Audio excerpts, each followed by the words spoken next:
Hello, Modus. When we last left off, we were talking about the United States' defeat of Spain in the Spanish-American War. The last two battles, of course, were the San Juan and Kettle Hill battles and the naval battle at Santiago Harbor. These two battles essentially wiped out Spain and brought about the end of the war. If you remember, the war started in the Philippines at the very beginning of May, and now, just a few short months later, the war is over. So May 1st, Dewey has wiped out the Spanish Navy, and now, 4 months later, Spain has now signed a temporary peace treaty with the United States. Ironically, just a day after the mock battle in the Philippines, the land battle that allowed Spain to surrender to U.S. troops. 2 months later, a formal treaty is signed in Paris, the Treaty of Paris of 1898, and there's a couple things that I think are important to note about that. First off, and you'll want to get these down in your notes, first off, Cuba will be free.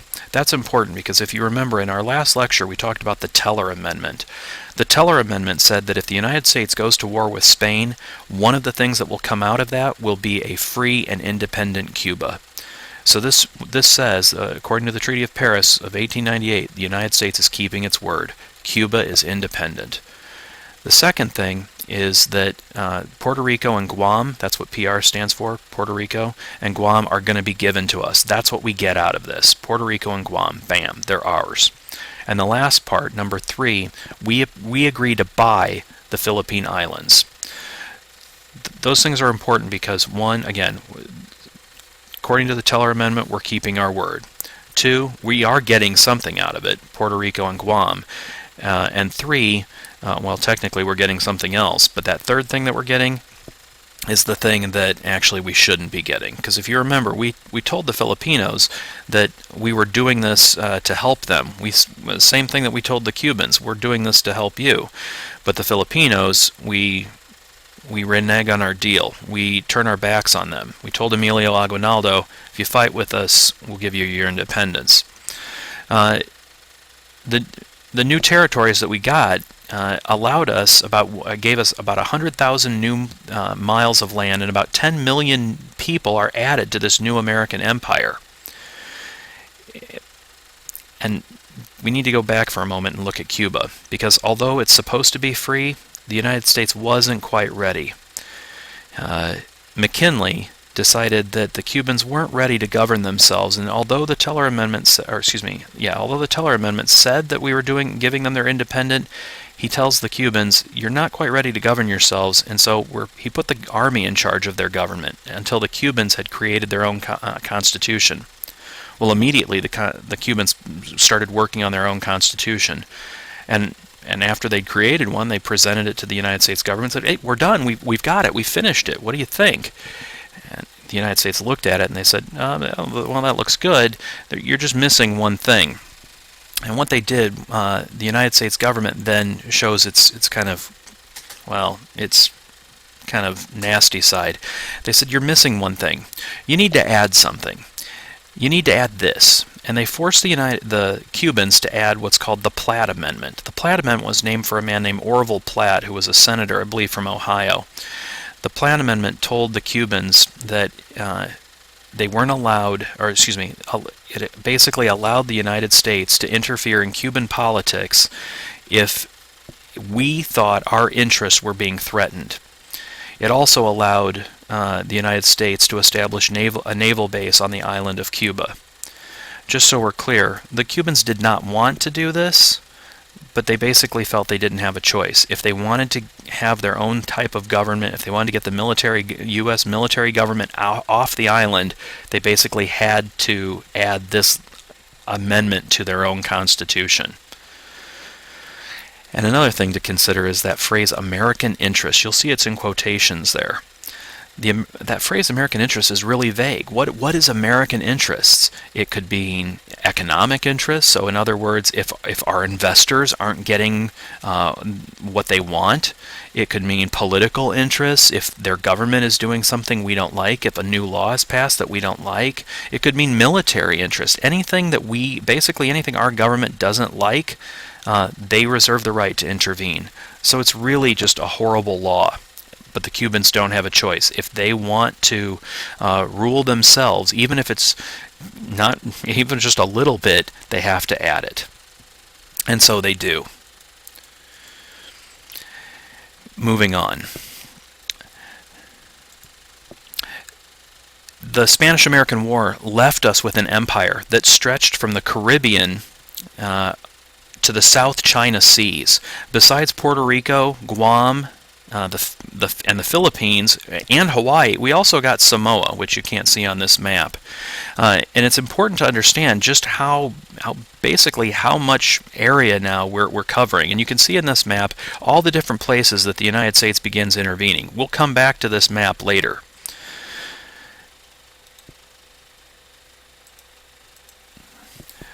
So the Spanish-American War left the United States with an empire. You don't need to know all the different places, but what I would like you to get is that second bullet point. Due to the economic and political consequences, we are now able and willing to take a larger role in world affairs, especially Asia. On that map that you saw, you'll notice that it wasn't just in the Western Hemisphere around Latin America and the Caribbean. There was also even a red spot that showed that we were actually getting involved in China as well. We'll talk about that a little bit later. The United States also kept the Philippine Islands, and the Filipinos began a guerrilla war against us, their former allies. An example of that is in this next photograph that you're going to see, and I should warn you that this is kind of a difficult photograph to watch, and so just kind of a warning about that. What you're looking at in this photograph is called is part of something called the Moro Massacre. In this photograph, U.S. soldiers began killing Muslim Moro villagers that were rising up against the occupation of U.S. troops on one of the islands in the Philippines. They didn't want to be controlled by U.S. soldiers and by the U.S. Government.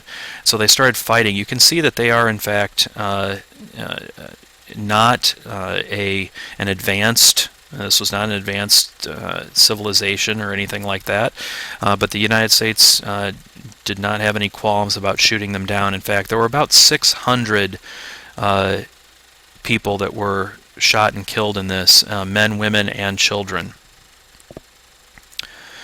The United States, over the course of the Philippine-American War, ended up putting Filipinos in concentration camps. This was the very thing that our enemies did during the Spanish-American War in Cuba. When the Spanish did this to the Cubans, we were outraged. And in fact, it was one of the things that Hearst and Pulitzer spread in their newspapers that helped actually bring about the Spanish-American War. In their yellow journalist articles, they screamed headlines that said this was horrible, these were atrocities, which, by the way, they were. If you remember, a huge amount of people died in what were called the reconcentrados.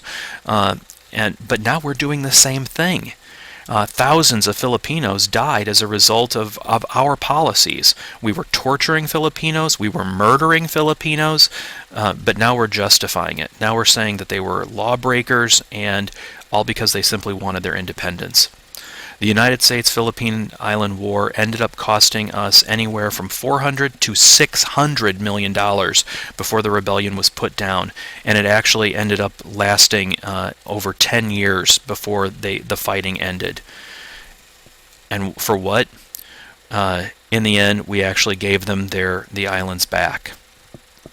So it was kind of a pointless expenditure of lives and money. So what's the point of all this? As as reports were leaking, and you can't have things like this. You can't have a war going on that's causing this things like these incidents like this to happen without word getting out. And word did get out. When that did, reports were getting back to the United States.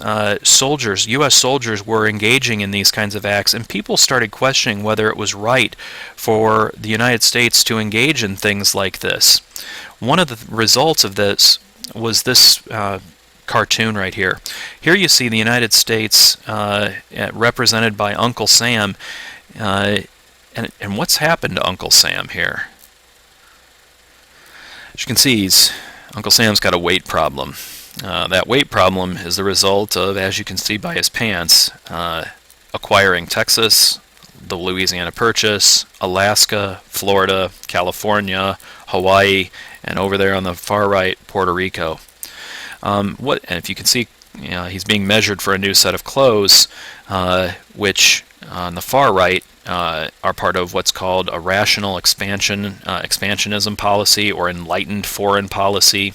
The dude doing the measuring there, I don't know if you can figure out who that guy is, but if you look carefully and use a little critical thinking skills, I bet you can figure out who that person is. I'm going to pause while you figure it out.